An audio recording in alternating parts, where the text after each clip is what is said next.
Hello accountants. अगर आपने accountant के रूप में अपना करियर शुरू किया है या जल्दी शुरू करेंगे तो यह वीडियो आपके लिए है। अकाउंटेंट एक आकर्षक जॉब प्रोफाइल है जहां आप ऑर्गेनाइजेशन के सबसे महत्वपूर्ण विभाग का हिस्सा है जो कि वित्त है। तो इस भाग 2 में एक अकाउंटेंट श्री सचिन के साथ इस इंटरव्यू से समझते हैं कि कौन से टूल्स कौशल है जो आपको प्राप्त करने चाहिए, जो आपको प्रभावी अकाउंटेंट बनने और आपके करियर में प्रगति करने में मदद करेंगे। हमें उम्मीद है कि आपको यह पसंद आएगा और आप इसे सीखेंगे ताकि अकाउंटेंट यात्रा में आपकी प्रगति तेज़ हो। यदि आपके पास अभी भी और प्रश्न है तो कृपया उन्हें कमेंट बॉक्स में लिखिए और हम उनका उत्तर देने का प्रयास करेंगे। साथ ही पार्ट 1 देखना ना भूलें। यह वीडियो आपके लिए प्रैक्टिस गुरु द्वारा लाया गया है, जो एक ऐसा चैनल है जो अकाउंटेंट को उनके करियर में बढ़ने में मदद करता है, जहां हम बहुत सारे ज्ञान, कौशल, टूल्स के बारे में बात करते हैं जिनका उपयोग अकाउंटेंट को अपने करियर में तेज़ी से बढ़ने के लिए करना चाहिए। अगर आप इस चैनल पर नए हैं तो कृपया सब्सक्राइब करें। आइए आज के विषय से कंटिन्यू करते हैं। हाय सचिन, कैसे हो? मैं ठीक हूँ। आप कैसे हो? All fine. सो हमारे व्यूवर्स के लिए क्या आप बता सकते हो कौन से एरियाज में हर एक अकाउंटेंट को सीखना चाहिए जो उनके ग्रोथ के लिए उनको बहुत हेल्प होगा? एज अ फ्रेशर में एवरी अकाउंटेंट को यही बोलना चाहूँगा कि आप सबसे पहले तो आपका अकाउंट्स में तो आपको एक्सेल करना ही है, लेकिन उसके साथ साथ आप बेसिक जो होता है जो एक्सेल यूटिलिटी आप उसके ज़्यादा से ज़्यादा फीचर्स सीख लीजिए। बिकॉज मेजर ऐसे रिपोर्ट जो होते हैं जो एक्सेल में बनाने होते हैं, और जितना ज़्यादा फीचर्स आपको एक्सेल का पता उतना टाइम सेव कर पाओगे कोई भी काम करते हो। फॉर एग्जांपल पहले मैं मेरा एक्सपीरियंस बताऊँ तो मैं जब एज अ फ्रेशर काम करता था तो एक रिपोर्ट बनाने में जहाँ पे मुझे 2 घंटा लगता था, लेकिन अब इस लेवल पे आ चुका कि मेरा एक्सेल में मास्टर ऑलमोस्ट कर सकता हूँ। तो वही काम मैं 15 मिनट से ज़्यादा से ज़्यादा हाफ एन आवर में ख़त्म कर सकता हूँ। तो एक्सेल को सबसे पहले सीखना चाहिए। और उसके साथ ही एक अकाउंटेंट को जिस कंपनी का, जिस क्लाइंट का वो लोग अकाउंट हैंडल कर रहे हैं, वो क्लाइंट का बिजनेस समझना बहुत जरूरी है। बिकॉज एक बार आप जब क्लाइंट बिजनेस समझ क्लाइंट को बहुत ज़्यादा अच्छे से सर्विस डिलीवर कर पाओगे। मतलब हम क्लाइंट को क्या रिक्वायरमेंट है, क्लाइंट को किस टाइप का एमआई दे सकते हो, या फिर मंथली रिपोर्ट जो होता है जिससे client will be happy and client, तो वो एक ऐसे क्लाइंट का बिजनेस समझो। फिर उसके साथ साथ आपको हर एक अलग अलग जीएसटी हो गया, इनकम टैक्स हो गया, आरओसी, वो सब फील्ड में भी आपको सीखते रहना चाहिए। तो बस ये एक ऐसा फील्ड है अकाउंट फील्ड में, आपको ये सब का नॉलेज होना बहुत ज़रूरी है। ये अगर आपको पता होगा तो आप जस्ट अकाउंट्स में बहुत अच्छा कर पाओगे। सही बात है। तो सचिन, मुझे पता है आप लोग कंप्लायंस देखते हो, तो कंप्लायंस में रोज इतने सारे नोटिफिकेशंस, अपडेट्स आते हैं, कभी इनकम टैक्स में तो कभी जीएसटी में तो कभी एमसीए में। और ये कोविड में तो इतने सारे अपडेट्स आए हैं। जीएसटी में कभी लेट फी वेव ऑफ कर दिया, तो कभी इंटरेस्ट कम कर दिया, तो ड्यू डेट एक्सटेंड कर दी। तो ये सब चीज समझने के लिए बहुत ज्यादा कॉम्प्लेक्स होता है। तो आप ये सब चीज का किस तरीके से ट्रैक रखते हो? जैसे ही इसका कोई न्यू रूल नोटिफिकेशन आए या कोई भी अपडेट्स आते, तो ये कोई भी वेबसाइट है, जीएसटी हो गया, इनकम टैक्स हो गया, तो सबसे पहले उनके ट्विटर हैंडल पे इसको अनाउंस कर दे क्योंकि new rule update has been announce या ड्यू डेट हैज एक्सटेंड। तो मैं पर्सनली ये सब जो ट्विटर हैंडल्स होते हैं उनको फॉलो करता हूँ, बिकॉज ट्विटर एक ऐसा वे जहाँ सबसे पहले अपडेट मिल जाते हैं। तो वो एक हो गया। फिर उसके अलावा भी जो ट्रस्टेड अकाउंट्स होते हैं उसको मैं फॉलो करता हूँ, जो जेन्युइन न्यूज़ शेयर करते हैं, तो उधर से मैं ट्रैक रखते रहता हूँ। और मैं खुद पर्सनल भी इकोनॉमिक टाइम्स या एवरीडे न्यूज़पेपर्स और भी रीड करते रहता हूँ। एंड देन कुछ हम लोग के व्हाट्सएप ग्रुप्स भी है सोशल मीडिया पे, तो वो जहाँ पे हम लोग का सर्कल में ऐसी कोई न्यूज़ आती है तो वो तुरंत फॉरवर्ड करते हैं, और वो फिर मैं खुद व्हाट्सएप ग्रुप पे रिप्लाई करता हूँ, साथ में वो वेरीफाई भी करता हूँ तो हाँ ओके एक्चुअली ऐसी कुछ न्यूज़ आई है क्या। एंड देन उसको फिर टेक्निकल में खुद एनालाइज करता हूँ कि ओके कितना यूजफुल है या किसी कौन से क्लाइंट के लिए यूजफुल है या नॉट। तो आप ये जो एनालाइज करते हो वो आप आपकी टीम के साथ शेयर करते हो मीटिंग करके या फिर वाया डिस्कशन? हाँ, हम लोग का जैसे कोई न्यू अपडेट ऐसा कुछ जाता है तो हम लोग का एक 1 आवर या 1.5 आवर्स का सेशन होता है जिसमें मैं खुद सबसे पहले टेक्निकलिटी देखता हूँ एंड देन मेरे टीम को मैं शेयर करता हूँ कि उसका क्या कौन से क्लाइंट के लिए हम लोग इसका इफेक्ट होगा या किस क्लाइंट को इससे ज़्यादा इसका कुछ इफेक्ट नहीं होने वाला। सो हम लोग वो एनालाइज करते हैं एंड देन वो उसको कैसे हैंडल करना चाहिए उसका प्लानिंग करते हैं एंड फिर वो क्लाइंट को भी लोग समझाते हैं कि क्लाइंट को अपडेट करते हैं ये न्यू है जो आपके लिए एप्लीकेबल है, तो इसको अभी हम लोग कैसा ट्रैक करना चाहिए, कोई न्यू अपडेट आया तो उसको अकाउंटिंग में कैसा लेना चाहिए।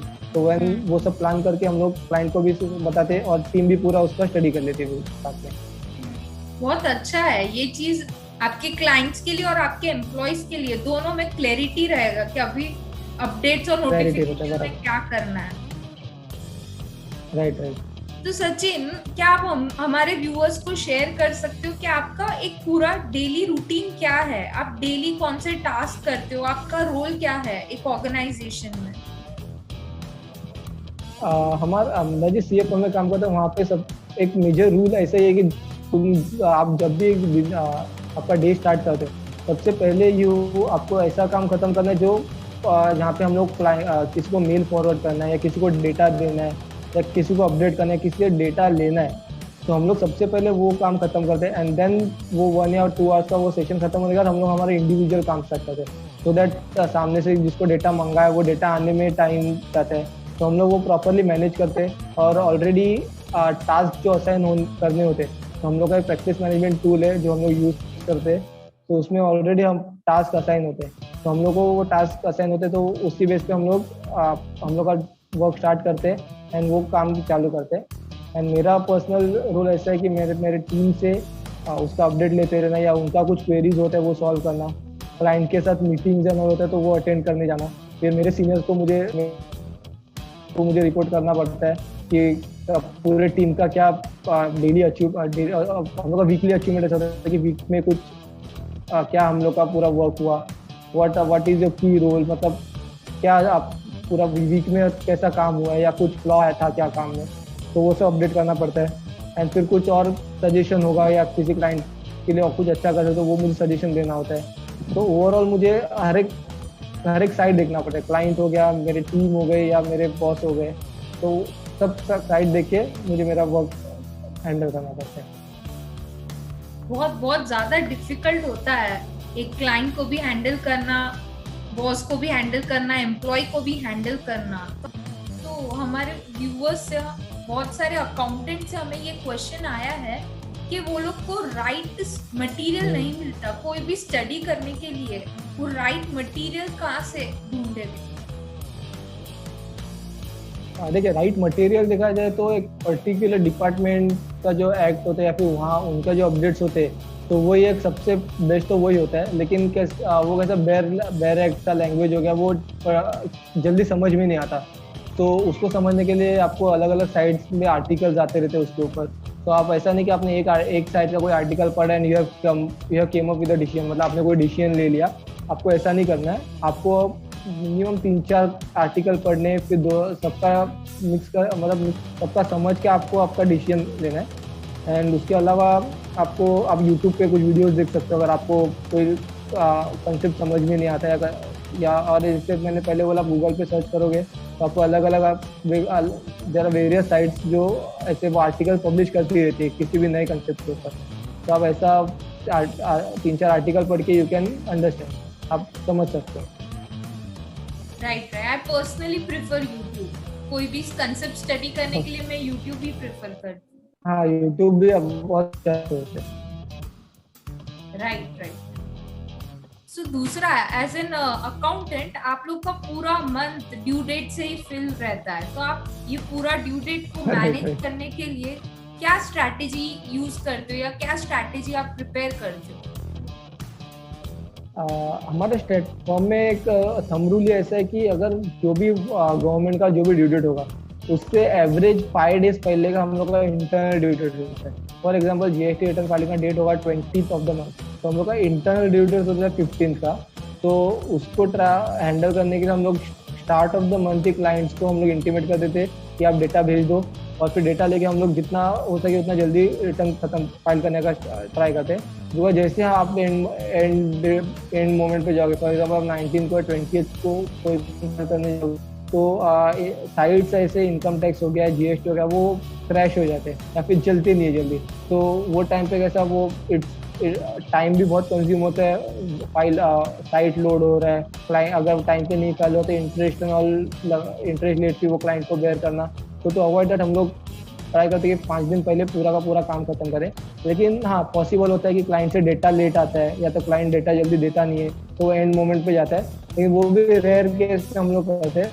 हम लोग ये आने जल्दी हो सके 5 डेज पहले का तो मिनिमम रखते ही हम लोग। और मेरा भी सजेशन भी ऐसी होगा कि सब लोग ऐसे ही आपका इंटरनल डेट डिसाइड करो, या तो मिनिमम 3 डेज पहले तो आपका डेट होना ही चाहिए कि ये डेट तक आपका काम खत्म होना चाहिए। अच्छा है, good strategy for this due date reminding.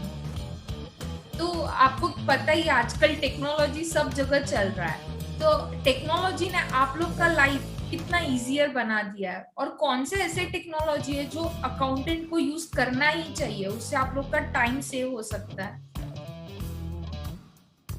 देखिए, टेक्नोलॉजी ने तो बहुत सारा काम सिंपल भी कर दिया और टाइम भी बहुत बचता है उससे। और पर्सनली अब बोल सकते हैं हमारे फर्म में हम लोग ऐसे वेरियड टेक्नोलॉजी है जो यूज़ करते हैं, जिससे काम इफेक्टिव भी होता है, जिससे एरर्स भी कम होते हैं और जिससे टाइम भी बचता है। जैसे फॉर एग्जांपल बोलने जाओ तो इनकम टैक्स रिटर्न जो एवरी ईयर जो फाइल करना पड़ता है, तो उसके लिए हम लोग एक विनमैन सॉफ्टवेयर यूज़ करते हैं। वो तो सॉफ्टवेयर डायरेक्टली इनकम टैक्स की साइट से डेटा फेच करता है, एक 1 क्लिक पे रिटर्न फाइल भी करता है। कुछ अगर डेटा डालने में कुछ एरर होगा तो वो भी वो पॉपअप देता है। तो इससे एरर्स भी नहीं होते, टाइम भी जल्दी काम भी जल्दी खत्म होता है। और इसके अलावा भी हम लोग खुद एक प्रैक्टिस मैनेजमेंट टूल प्रैक्टिस गुरु ये हम लोग यूज़ करते हैं। तो उससे भी हम एज अकाउंट्स मैनेजर मेरे लिए बहुत सिंपल हो गया कि मैं मेरे टीम का जो भी टास्क है उसका अपडेट ले सकूँ, या कितना काम हुआ, या WIP में कंप्लीट हो गया, या फिर कोई काम खत्म करने के लिए कितना टाइम लगा, तो वो एनालाइज करने के लिए भी मुझे बहुत अच्छा पड़ता है।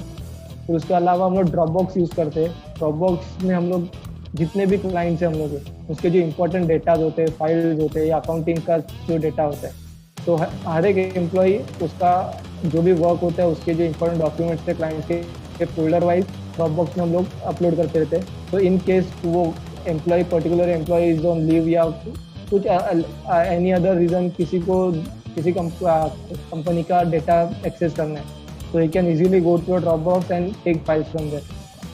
तो ऐसे है बहुत सारे सॉफ्टवेयर जो एवरी अकाउंटेंट को यूज़ करनी चाहिए, और जिससे बहुत इफेक्टिव भी होता है और टाइम भी बचता है। लगता है आप कंटिन्यूसली टेक्नोलॉजी सर्च करते रहते हो कि कैसे आपका टाइम बचा जाए। राइट। मुझे तो बहुत खुशी होता है कि अगर कोई न्यू टेक्नोलॉजी है जिससे अकाउंटेंट्स का जॉब और इजियर हो जाए, जिससे वो अकाउंटेंट के वो किसी और फील्ड में या फिर कोई और नॉलेज ग्रैब कर सकता है, खुद का ग्रो कर सकता है वो, जाकर उसका टाइम इधर बचता होता है। और Sachin, thank you for coming and sharing your experience to our viewers, और बहुत अच्छा लगा आपसे बात करके आज। मुझे भी बहुत अच्छा लगा। Thank you for inviting me for this interview. Thank you so much.